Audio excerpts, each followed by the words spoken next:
تاریخ میں یہ بات لکھی جائے کہ 20 اپریل 2025 کو لنچ کے بعد والے سیشن میں بھی جامع حکومت کا جو سب سے بڑا حال ہے وہ پورا بھرا رہا، لوگ جاگتے رہے، سنتے رہے۔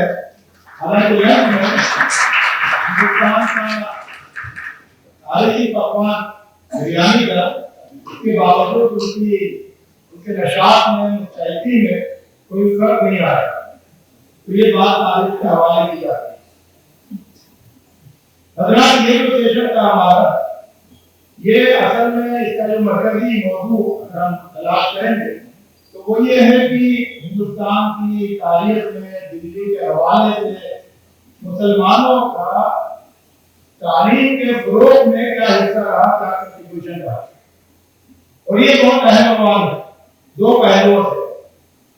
ایک پہلو تو یہ ہے کہ سماج کی سب سے بڑی خدمت تعلیم، تو جب ہم مسلمانوں کے اس کنٹریبیوشن کا ذکر کریں گے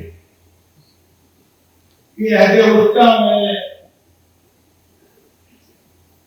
تعلیم کے حوالے سے مسلمانوں نے اس ملک کو کیا دیا، تعلیم کو کتنا فروغ دیا، اور اس ملک کو ایک تعلیم یافتہ ملک بنانے میں ان کا کیا کنٹریبیوشن کا کیا حصہ، تو گویا کہ ہم مسلمانوں کی تاریخ کے سب سے روشن پہلو کو اجاگر کریں گے، سب سے اہم پہلو کو اجاگر کریں گے۔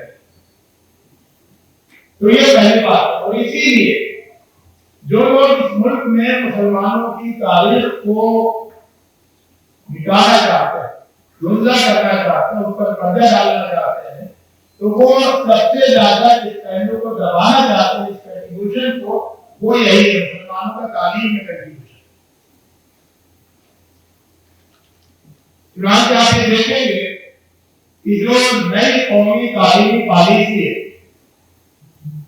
اس کی جب آپ تمہید پڑھیں گے تو اس میں آپ کو یہ نظر آئے گا بہت واضح لفظوں میں کہ گویا کہ ہندوستان کی ایک قدیم تاریخ ہے جس میں تعلیم بڑے عروج پر تھی، اور ایک موجودہ تاریخ انگریزوں اور اس کے بعد کی جس میں تعلیم کا ایک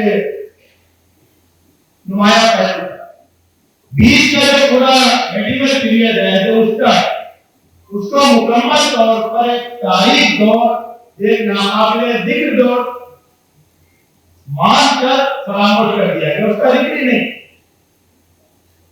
نئی قومی تعلیمی پالیسی کے ڈاکومنٹ میں اس پورے دور کا ذکر ہی نہیں، جیسے کہ اس پورے زمانے میں تعلیم ملک میں ہوتی نہیں۔ تو یہ ہے وہ اہم پہلو جس پر آپ توجہ دیں گے۔